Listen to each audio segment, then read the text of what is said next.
Jamais sans la grâce, une dévotion matinale qui vous connecte à la pensée de Dieu et vous donne la provision du ciel au quotidien.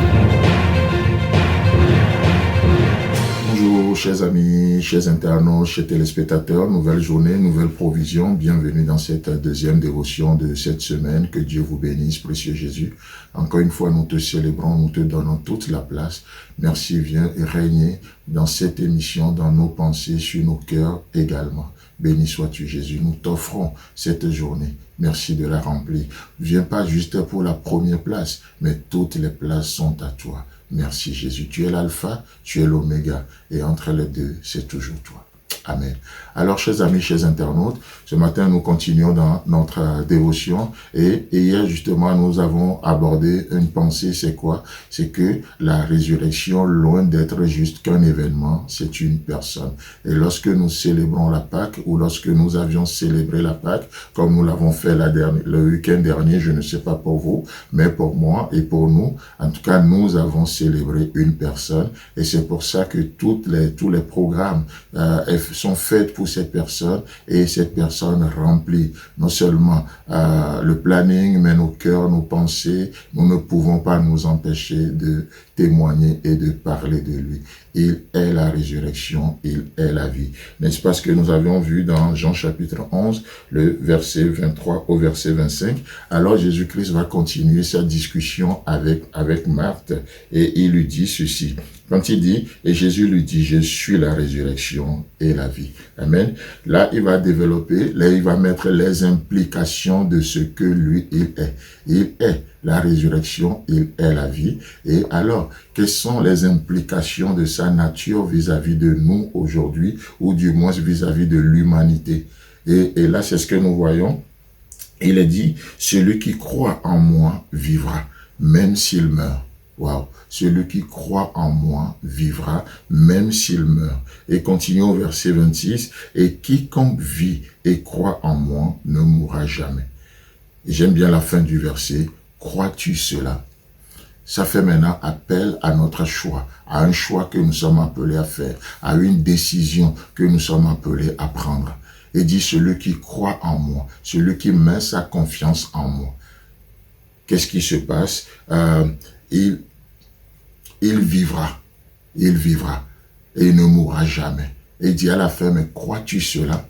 Assez intéressant, n'est-ce pas? Et il dit, mais même s'il arrivait que cette personne meure, physiquement, on va dire, qu'est-ce qui se passe? Cette personne vivra éternellement. Chers amis, chers internautes, l'avez-vous reçu cet esprit de résurrection? Cet esprit qui a triomphé de la mort?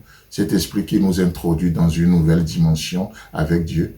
Oh, que c'est cet esprit-là vous vivifie ce matin, que l'Esprit de Dieu, cet Esprit qui a ressuscité Christ d'entre les morts, que cet Esprit puisse vous communiquer la vie de Dieu dans tous vos domaines. Peut-être tu m'écoutes ce matin, ou peu importe le lieu, mais l'heure à laquelle même tu m'écoutes, tu es fatigué de la vie, tu es déçu, tu sais même pas à quel saint te vouer. Je prie ce matin que le Saint-Esprit, cet Esprit qui a pu ressusciter Christ d'entre les morts, que cet Esprit se saisisse de toi et qu'il te fortifie, qu'il te communique cette vie de résurrection aujourd'hui. Amen. Vous n'avez pas besoin de traîner dans la mort. Vous n'avez pas besoin de traîner dans des pensées qui ne communiquent pas la vie. Vous n'avez pas besoin de chercher votre vie dans la mort. Non, loin de là. Et d'ailleurs, c'est pour ça qu'à la résurrection, Jésus-Christ va parler à ces femmes qui sont venues au cimetière pour embaumer son corps, pour le chercher. Jésus-Christ va parler à ces femmes-là dans Luc chapitre 24, le verset 5. Il dit,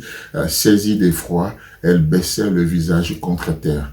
Mais ils leur dirent, pourquoi cherchez-vous parmi les morts celui qui est vivant? Waouh! Savez-vous qu'il est vivant? Vous savez, la meilleure façon de trouver la vie, c'est de la chercher là où il est, là où elle est, c'est-à-dire en Christ, d'aller à la source. Souvent, nous cherchons les bonnes choses, mais au mauvais endroit. Et qu'est-ce qui se passe? Le résultat n'est que la déception, n'est que l'amertume. Le résultat n'est que de la frustration. Le résultat n'est pas ce que Dieu tient en réserve pour nous. La question, c'est pourquoi cherchez-vous parmi les morts celui qui est vivant? Tu cherches la vie, tu fais bien, mais il faut pas aller chercher ça auprès de la mort. Tu cherches le bonheur et tu fais bien. Dieu a en réserve ce bonheur, cet épanouissement pour vous, pour toi. Mais pourquoi aller chercher ça ailleurs? C'est en Christ.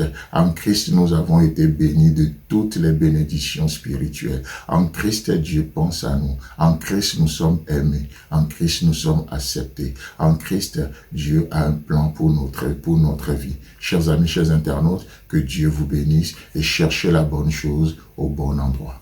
Amen. Si vous avez aimé cette émission, parlez-en à vos amis. Parlez-leur du message de la grâce et de ce qu'il fait dans vos vies. Pour un sujet de prière, une question ou pour devenir partenaire, contactez-nous au 00229 94 75 80 20. Que Dieu vous bénisse et à la prochaine. En attendant, pensez avec Dieu.